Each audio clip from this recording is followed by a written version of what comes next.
سوچا کیوں نہ آج آپ کو ایک لطیفہ ہی سنا دیا جائے۔ تو سنیے جی، ایک لطیفہ لکھنؤ سے۔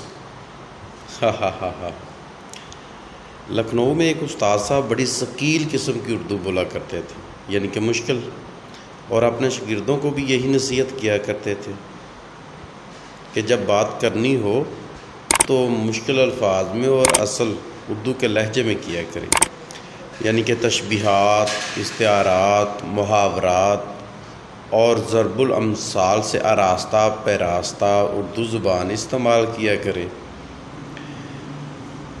تو ہوا کیا ہے، ایک بار دوران تدریس پڑھاتے ہوئے یہ استاد صاحب حقہ پی رہے تھے۔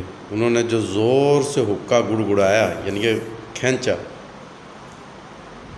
تو اچانک چلمل سے ایک چنگاڑی اڑی اور استاد جی کی پگڑی پر جا پڑی۔ ایک شاگرد اجازت لے کر کھڑا ہوا اور بڑے ادب سے گویا ہوا، حضور والا، یہ بندہ ناچیز، حقیر، فقیر، پر تقصیر، ایک روح فرسا حقیقت حضور کے گوش گزار کرنے کی جسارت کر رہا ہے، وہ یہ کہ آپ لگ بھگ نصف گھنٹہ سے حقہ نوشی ادا فرما رہے ہیں۔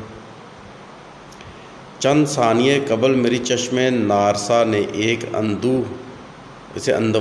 اندھوناک منظر کا مشاہدہ کیا کہ ایک شرارتی آتشی پتنگا آپ کی چلمن سے افقی سمت میں بلند ہوا کہ چند لمحے ہوا میں ساکت و معلق رہا، پھر آ کر آپ کی دستار فضیلت پر براجماع ہو گیا۔ اگر اس فتنہ شر کی بروقت اور فی الفور سرکوبی نہ کی گئی تو حضور والا کی جان والا شان کو شدید خطرات لاحق ہو سکتے ہیں، اور اتنی دیر میں استاد محترم کی دستار ان کی بالوں سمیت جل کر بھسم ہو چکی۔ اب آپ اندازہ کر سکتے ہیں کہ استاد نے اس شاگرد کا کیا حال کیا ہوگا۔